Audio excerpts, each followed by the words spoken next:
that this government is an unelected government. It is not an elected government. Last two elections were totally flawed, and in fact, you know that the last election, 2018, the election was declared night before the day of election. And in fact, even the candidates who couldn't go for campaigning. বিএনপির দুই শীর্ষ নেতা মির্জা ফখরুল ইসলাম আলমগীর ও মির্জা আব্বাসকে আটকের অভিযোগ করেছে পরিবার। তারা জানিয়েছেন গভীর রাতে সাদা পোশাকের পুলিশ তাদের বাসা থেকে তুলে নিয়ে গেছে। তবে মির্জা ফখরুল ইসলাম আলমগীর সাহেব এবং মির্জা আব্বাস দুজনেই আমাদের ডিবি কম্পাউন্ডে আছেন। তাদেরকে আনা হয়েছে। দুই দিন আগে যে উদ্ভূত পরিস্থিতি সৃষ্টি হয়েছে। আসসালামু আলাইকুম, বিডি নিউজ 24 চ্যানেলের নতুন আরেকটি ভিডিওতে সবাইকে স্বাগত জানাচ্ছি। দর্শক মণ্ডলী, আপনারা কিন্তু অনেকেই সামাজিক যোগাযোগ মাধ্যমের কল্যাণে জানতে পেরেছেন যে বিএনপি মহাসচিব মির্জা ফখরুল ইসলাম আলমগীর এবং মির্জা আব্বাস তাদেরকে গভীর রাতে পুলিশ নিয়ে গেছে এবং পরবর্তীতে তাদেরকে কী কারণে নিয়ে যাওয়া হলো এ প্রসঙ্গে কিন্তু ডিবি প্রধান মুখ খুলেছেন এবং গতকাল কিন্তু মির্জা ফখরুল ইসলাম আলমগীর আন্তর্জাতিক গণমাধ্যমের সামনে একটা ইংরেজিতে বক্তব্য দিয়েছিলেন। যাই হোক, কথা না বাড়িয়ে প্রথমে আপনাদের দেখাবো ঠিক কী কারণে মির্জা ফখরুল ইসলাম আলমগীর এবং মির্জা আব্বাসকে আটক করা হয়েছে এবং পরবর্তীতে মির্জা ফখরুল ইসলাম আলমগীরের ইংরেজি বক্তব্যটিও আপনাদের সামনে তুলে ধরা হবে। বিএনপির দুই শীর্ষ নেতা মির্জা ফখরুল ইসলাম আলমগীর ও মির্জা আব্বাসকে আটকের অভিযোগ করেছে পরিবার। তারা জানিয়েছেন গভীর রাতে সাদা পোশাকের পুলিশ তাদের বাসা থেকে তুলে নিয়ে গেছে। তবে তাদের আটকের বিষয়টি মির্জা ফখরুল ইসলামের স্ত্রী রাতারা বেগম দাবি করেন রাত 10টা থেকে তাদের বাসার আশপাশে অবস্থান নেয় গোয়েন্দা পুলিশ। রাত 3টার দিকে বাসা থেকে তুলে নিয়ে যায় বিএনপির মহাসচিবকে। সম্প্রতি পল্টন এলাকায় সংঘর্ষের ঘটনায় মামলার প্রেক্ষিতে মির্জা ফখরুল ইসলামকে নিয়ে যাওয়া হয়েছে বলে মনে করেন তার স্ত্রী। 2-3টা মামলা নাকি হয়েছে, কাল পরশুর মধ্যে 2টা মামলা হয়েছে যেখানে উনি আছে। 4-5টা গাড়ি নিয়ে নাকি ওরা রাত 10টা থেকে এখানে টহল দিচ্ছিল। আমি একটু শুনেছি আগে থেকে তাদের অ্যারেস্ট করার হয়তো পরিকল্পনা মাথায় ছিল এবং উপরের নির্দেশে নিয়ে যাচ্ছে এটা বলেছে। অন্যদিকে রাত 3:30টার দিকে বাসা থেকে মির্জা আব্বাসকে তুলে নিয়ে গেছে সাদা পোশাকের পুলিশ। অভিযোগ তার স্ত্রী আফরোজা আব্বাসের। তিনি জানান বিএনপি শনিবারের সমাবেশের ভেন্যু পরিদর্শন শেষে বাসায় জ্যেষ্ঠ নেতাদের সঙ্গে বৈঠক করেন মির্জা আব্বাস। পরে নেতারা চলে গেলে একটি গাড়িতে করে তাকে নিয়ে যায় পুলিশ। এমনি তো সব মামলায় তো জামিন আছে, কোনো মামলায় দেখানো ওরা এই গভর্নমেন্ট তো যা ইচ্ছে তাই করতে পারে। এখন নতুন মামলায় দেখাতে পারে, আবার নতুন মামলা ক্রিয়েট করেও দেখাতে পারে, সেটা তো আমরা কোনো কিছু ট্রাস্ট করি না।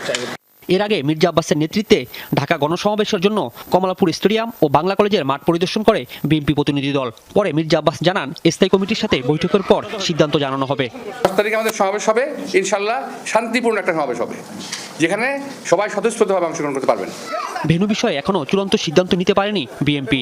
তবে 10 ডিসেম্বর ঢাকার গণসমাবেশ করার বিষয়টি নিশ্চিত করেছে দলটির নীতি নির্ধারণ মহল। জানান কমলাপুর স্টেডিয়ামে খেলা চলছে, তাই সেখানে সমাবেশের অনুমতি দেওয়া সম্ভব নয়।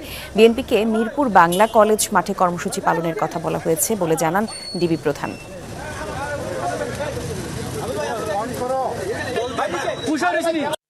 মির্জা ফখরুল ইসলাম আলমগীর সাহেব এবং মির্জা আব্বাস দুজনেই আমাদের ডিবি কম্পাউন্ডে আছেন। তাদেরকে আনা হয়েছে। 2 দিন আগে যে উদ্ভূত পরিস্থিতি সৃষ্টি হয়েছে সেখানে আমাদের প্রায় 50-60 জন পুলিশ গুরুতর আহত হয়েছে এবং সেখানে অনেক ভাঙচুর হয়েছে, যানমালের ক্ষতি হয়েছে। সব কিছু মিলেই আমরা জিজ্ঞাসাবাদ করছি। জিজ্ঞাসাবাদ শেষে আমরা পরবর্তী পর্যায়ে জানাতে পারবো আসলে পরবর্তী পদক্ষেপ কী হবে।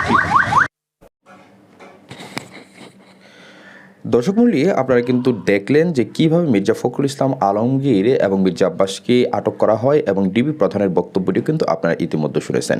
এ পর্যায়ে গতকাল আন্তর্জাতিক গণমাধ্যমের সামনে মির্জা ফখরুল ইসলাম আলমগীর ইংরেজিতে যে বক্তব্যটি দিয়েছিল সেই বক্তব্যটিও আপনারা শুরু থেকে শেষ পর্যন্ত একটু মনোযোগ দিয়ে শুনে আসুন। That this government is an unelected government. It is not an elected government. Last two elections were totally flawed, and in fact, you know that the last election, 2018, the election was declared night before the day of election. And in fact, even the candidates who couldn't go for campaigning, a lot of our candidates were arrested before the election. Mr. Rai is here. He was severely tortured, attacked, and injured. And a lot of our candidates were injured, they were arrested. Thousands of our boys, our activists, they were arrested, they were tortured. Thousands of false fake cases were lodged against our activists and the campaigners.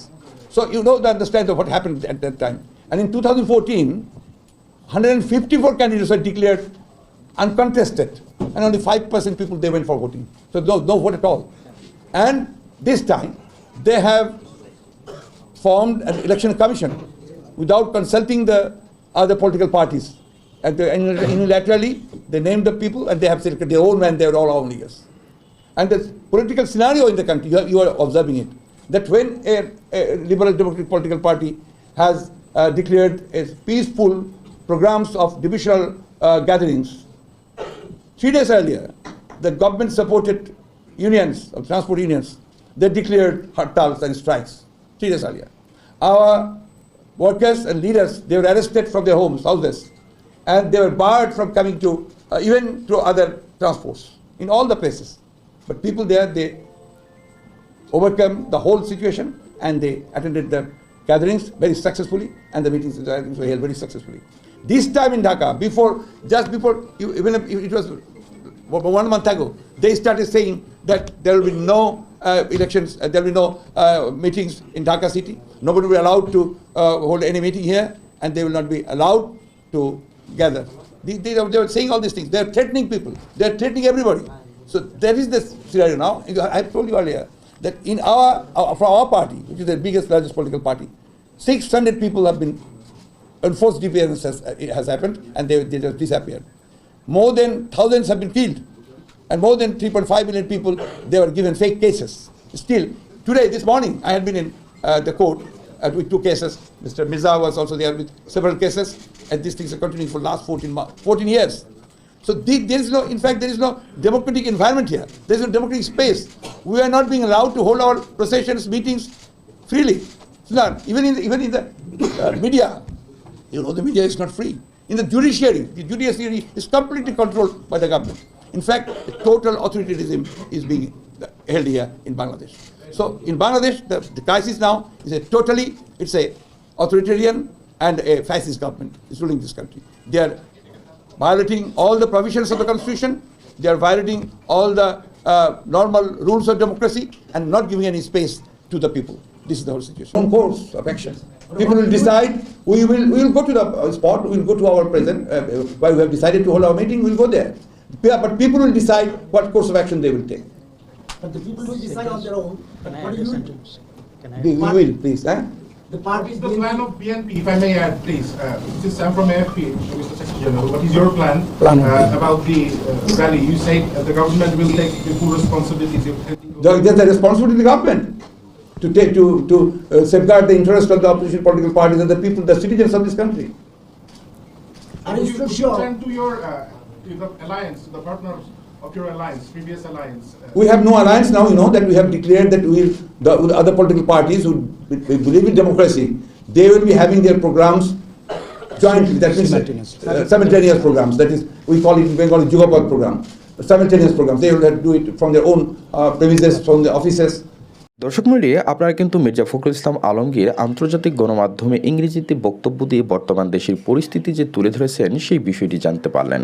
পাশাপাশি গতকাল রাতে মির্জা আব্বাস এবং মির্জা ফখরুল ইসলাম আলমগীর দুজন কিন্তু গভীর রাতে DB police তুলে নিয়ে যায় এবং পরবর্তীতে কিন্তু আজ ডিবি প্রধান এ বিষয়ে মুখ খুলেছেন এবং তিনি বলেছেন যে তাদেরকে জিজ্ঞাসাবাদের জন্য নেওয়া হয়েছে। তবে সর্বশেষ যে সংবাদ আমরা সামাজিক যোগাযোগ মাধ্যমে দেখতে পেলাম সেটি হলো যে ইতিমধ্যে কিন্তু মির্জা ফখরুল ইসলাম আলমগীর এবং মির্জা আব্বাসকে গ্রেফতার দেখানো হয়েছে। অর্থাৎ তাদের নামে কিন্তু অসংখ্য মামলা রয়েছে। আপনারা জানেন যে বিএনপির প্রায় নেতার নামে কিন্তু বিভিন্ন থানায় নাশকতার অনেক মামলা রয়েছে এবং সে সকল মামলায় কিন্তু যে কোনো মুহূর্তে পুলিশ তাদেরকে গ্রেফতার করতে পারে, এরকমটাই কিন্তু জানিয়েছে পুলিশের পক্ষ থেকে। এবং এখন আনুষ্ঠানিকভাবে পুলিশ কিছুই বলেনি, তবে সর্বশেষ যে আপডেট আমরা কিছুক্ষণ আগে জানতে পেরেছি, বাংলাদেশের জাতীয় যে পত্রিকাগুলো রয়েছে সেখানে এসেছে যে তাদেরকে গ্রেফতার দেখানো হয়েছে। পাশাপাশি কিন্তু গতকাল রাত থেকে আপনারা দেখেছেন যে বিএনপি এবং ডিএমপির মধ্যে কিন্তু দফায় দফায় বৈঠক হচ্ছিল এবং তারা কিন্তু একটা স্থান নির্ধারণ করে দিতে চেয়েছিল বিএনপিকে। পুলিশের পক্ষ থেকে তাদেরকে কমলাপুর স্টেডিয়াম অথবা মিরপুর বাংলা কলেজ মাঠ কিন্তু এই সমাবেশের জন্য দেওয়া হয়েছিল, কিন্তু তারা কিন্তু বিএনপি অভ্যন্তরীণভাবে তাদের নেতাকর্মীদের সাথে মিটিং করে পরবর্তীতে কোথাও তাদের এই মিটিংকে নিরাপদ মনে করেনি, সেজন্যই কিন্তু তারা নাকচ করে দেয় এবং নয়াপল্টনেই তারা তাদের সমাবেশটি করতে চায় এই বিষয়ে কিন্তু তারা জানিয়েছিল। সর্বশেষ কিন্তু পুলিশের পক্ষ থেকে এখনও বলা হয়েছে যে নয়াপল্টনে কোনোভাবেই কিন্তু তাদেরকে এই সমাবেশ করতে দেওয়া হবে না। তারা ইচ্ছা করলে বাংলা কলেজ মাঠ অথবা কমলাপুর স্টেডিয়াম অথবা সোহরাওয়ার্দী উদ্যানে তারা এই সমাবেশটি করতে পারে। তবে সবশেষ কিন্তু বিএনপির পক্ষ থেকে আবার বলা হয়েছে যে তাদের একটি কর্মী থাকতেও তারা এই সমাবেশটি করবে, অর্থাৎ তাদের যত নেতাকর্মীদের অ্যারেস্ট করুক না কেন তারা এই সমাবেশ করতে অনর, এরকমটা কিন্তু বিএনপির পক্ষ থেকে বলা হয়েছে। এখন সর্বশেষ আপডেট হলো নয়াপল্টনে কিন্তু পুলিশ মোতায়েন করা হয়েছে এবং সেখানে কিন্তু কাউকে যেতে দেওয়া হচ্ছে না, একেবারে অবরুদ্ধ করে রাখা হয়েছে এবং অন্যান্য যে পয়েন্টগুলো রয়েছে ঢাকার চেকপোস্টগুলো, সেখানেও কিন্তু নিরাপত্তা জোরদার করা হয়েছে বিএনপির এই সমাবেশকে কেন্দ্র করে। যাই হোক দর্শক মণ্ডলী, সার্বিক এই বিষয়গুলো সম্পর্কে আপনাদের মন্তব্য আপনারা কমেন্ট বক্সে লিখে জানিয়ে দিতে পারেন। আর সর্বশেষ আপনাদের প্রতি একটি বিনীত রিকোয়েস্ট করবো, সেটি হলো আপনারা যদি অনলাইনে শুধু গুজবের ভিড়ে সবসময় সত্য সংবাদগুলো সবার আগে জানতে চান, যারা এখন পর্যন্ত আমাদের এই বিডি নিউজ 24 চ্যানেলটিকে সাবস্ক্রাইব করেননি, চ্যানেলটিকে সাবস্ক্রাইব করে পাশে থাকা বেল আইকনটি বাজিয়ে দেবেন। আপনাদের সাথে দেখাবে নতুন কোনো পরবর্তী ভিডিওতে নতুন কোনো তথ্য নিয়ে। সে পর্যন্ত সবাই ভালো থাকুন, সুস্থ থাকুন। আসসালামু আলাইকুম।